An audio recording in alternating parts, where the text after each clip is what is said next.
یہ دیکھیں گے جو حدیث میں نے آپ کو ابھی اوپر سنائی کہ نبی پاک صلی اللہ علیہ وسلم نے فرمایا کہ مجھے یونس ابن متہ پر بھی فضیلت نہ دو.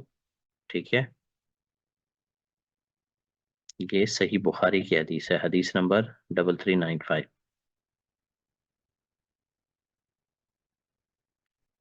تو مسلمان انبیاء کرام پر ایمان رکھتے ہیں. They believe that God has sent prophets to every nation to guide people to the right path. قرآن میں صرف 25 انبیاء کرام کے نام آئے ہیں. ان میں ان کے نام کیا ہیں؟ حضرت آدم علیہ السلام سب سے پہلے، پھر حضرت نوح علیہ السلام، پھر حضرت ابراہیم، موزز، جیسس اینڈ پروفٹ صلی اللہ علیہ وسلم. ٹھیک ہے، مسلمس believe that Muhammad صلی اللہ علیہ وسلم is the last prophet that God sent to humanity. This hadith where the number of prophets 1,24,000 is specifically declared has found mention in the collection of Musnad Ahmad اور تبرانی. یہ حدیث ہے، یہ دو کتابوں کے نام ہیں جس میں 1.25 انبیاء کرام کا ذکر آیا. But the majority of the good scholars in Islam have classified it as a weak ضعیف نریشن، ضعیف حدیث کہتے ہیں وہ اس کو. اچھا، یہ تھوڑی سی ٹائم لائن میں نے بنائی ہے تاکہ آپ کو کلیئر ہو جائے کہ ہم ہسٹری میں کی ٹائم لائن میں ہم کہاں کھڑے ہیں اور انبیاء کرام کا کتنا نون ڈیٹا ہمارے پاس ہے. دیکھیں آج کیا چل رہا ہے، سن 2023 چل رہا ہے نا. یہ ہم سارا پڑھتے ہیں اے ڈی 2023 اے ڈی. حضرت عیسیٰ علیہ السلام کی ڈیتھ کے بعد اب تک 2023 سال ہو چکے ہیں. ٹھیک ہے، نبی پاک صلی اللہ علیہ وسلم کب آئے تھے؟ 570 عیسوی میں آئے تھے. ٹھیک ہے، 570 عیسوی میں آئے تھے نبی پاک صلی اللہ علیہ وسلم، یعنی کہ آج سے کوئی 1450 سال پہلے. حضرت عیسیٰ علیہ السلام کی ڈیتھ کے 570 سال کے بعد. ٹھیک ہے، اچھا یہ سمجھ لیجئے بی سی ای کا مطلب بیفور کمنسمنٹ آف ایرا کہتے ہیں حضرت عیسیٰ علیہ السلام کی پیدائش سے پہلے کے وقت کو، اور اے ڈی کہتے ہیں انونی اور ڈینونی کہ ان کی رفع سماوی کے بعد کا ٹائم.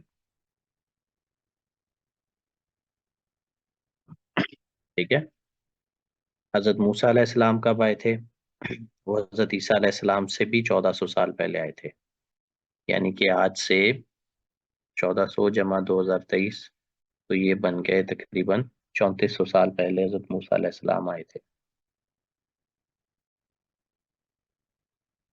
ٹھیک ہے، ان سے پہلے حضرت ابراہیم علیہ السلام، ان کو ابو الانبیاء بھی کہا جاتا ہے کیونکہ ان کی قرآن پاک میں ایک دعا بھی ہے کہ انہوں نے اللہ سے دعا کی کہ میری اولاد میں نبی بھیجیے گا، تو ان کی دعا قبول ہوئی اور ان کے بعد جتنے نبی آئے وہ سب کے سب انہی کی اولاد میں سے آئے. ان کی اولاد میں سے حضرت اسماعیل علیہ السلام تھے جن کی یاد میں ہم بڑی عید مناتے ہیں، ذبیح اللہ جن کا لقب ہے، اور بنی اسماعیل میں سے ہی نبی پاک صلی اللہ علیہ وسلم پیدا ہوا. انہی کی اولاد میں سے دوسرے جو بیٹے تھے ان کے حضرت اسحاق، حضرت اسماعیل کے بھائی، یعنی کہ حضرت اسحاق کے آگے بیٹے حضرت یعقوب جن کا بھی ہم نے اوپر پڑھا، جن کا لقب اسرائیل تھا. تو وہ سارے کے سارے بنی اسحاق میں سے ہی وہ پیدا ہوئے، بنی اسرائیل والے بھی اور سارے.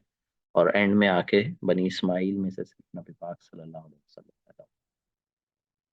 ٹھیک ہے، تو یہ آج سے کتنے سال پہلے پیدا ہوئے؟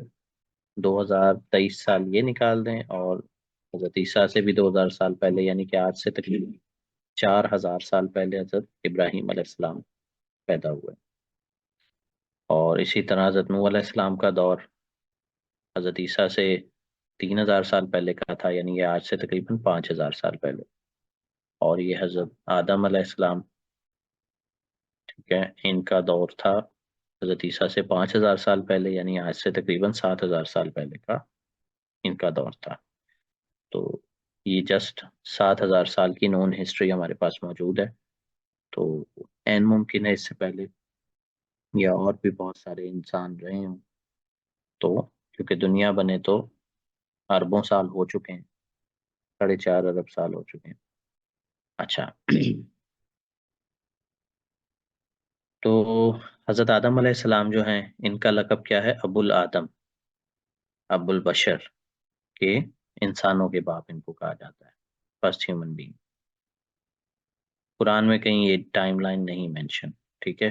یہ ضرور مینشن ہے کہ کس کے بعد کون آیا، کتنے ہزار سال پہلے آیا، یہ نہیں مینشن۔ اچھا، پھر حضرت نوح علیہ السلام آئے، ان کا لقب آدم ثانی ہے۔ ان کو آدم ثانی اس لیے بھی کہا جاتا ہے کہ کہتے ہیں کہ جب طوفان نوح آیا تو ان کی کشتی پہ سوار لوگوں کے علاوہ پوری دنیا میں پانی بھر گیا اور سب لوگ مر گئے، تو ان سے دوبارہ نسل انسانی شروع ہوئی، لہٰذا انہیں آدم ثانی بھی کہا جاتا ہے۔ پھر حضرت ابراہیم علیہ السلام آئے۔ یہ حضرت ابراہیم علیہ السلام وہ ہیں جن کا ہم درود ابراہیمی نماز میں پڑھتے ہیں کہ اے اللہ، محمد صلی اللہ علیہ وسلم پر اور ان کی آل اولاد پر ویسے برکت فرما جیسے حضرت ابراہیم علیہ السلام پر اور ان کے آل اولاد پر برکت فرمائی۔ تو ابراہیم خلیل اللہ، ٹھیک ہے؟ اور ان کے بعد جتنے نبی اور رسول آئے وہ سب کے سب انہی کی اولاد میں آئے،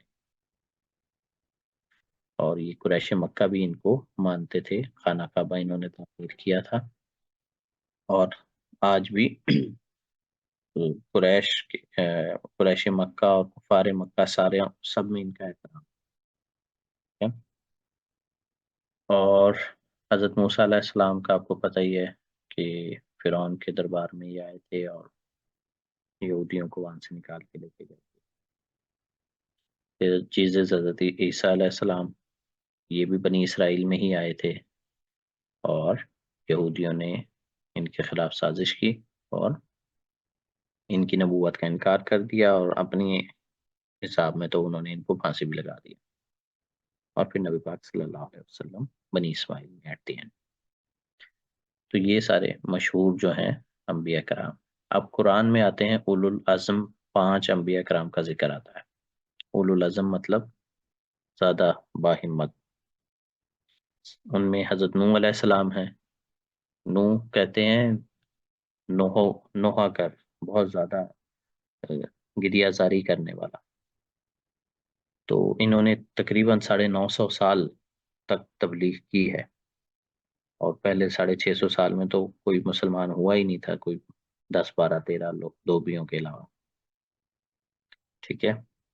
حضرت نوح علیہ السلام، ان کو اللہ تعالیٰ نے اولو العزم پیغمبر فرمایا قرآن پاک میں اس آیت میں، اے نبی آپ بھی صبر کیجئے جیسے اولو العزم رسول صبر کرتے رہیں، ٹھیک ہے؟ حضرت نوح علیہ السلام اولو العزم ہے، یہ آپ کے لیے MCQ کے لیے بھی امپورٹنٹ ہے کہ اولو العزم انبیاء کے نام۔ ان کے بعد حضرت ابراہیم علیہ السلام، یہ اولو العزم ہے، ان پہ بڑی مشکلات آئیں، باپ نے نکال دیا، بت توڑ دیا انہوں نے، نمرود کے ادھر گئے تو اس نے آگ میں ڈلوا دیا، دوسرے شہر گئے تو بیوی کو دیکھ کے بادشاہ کی بے ایمان ہو گیا، اور اس طرح کی بڑھاپے میں جا کے اللہ نے اولاد دی، 85 سال کی عمر میں اللہ نے کہا آپ اس پہ چھری پھیرو، تو یہ تمام امتحانوں میں پورے اترے، اور اللہ تعالیٰ نے ان کو اس لیے اولو العزم پیغمبر کہا۔ حضرت موسیٰ علیہ السلام، بنی اسرائیل جیسی قوم کے ساتھ گزارا کیا۔ ان کے بعد حضرت عیسیٰ علیہ السلام، یہ اولو العزم پیغمبر ہیں، ان میں نبی پاک صلی اللہ علیہ وسلم، یہ 5 اولو العزم پیغمبران کرام ہیں۔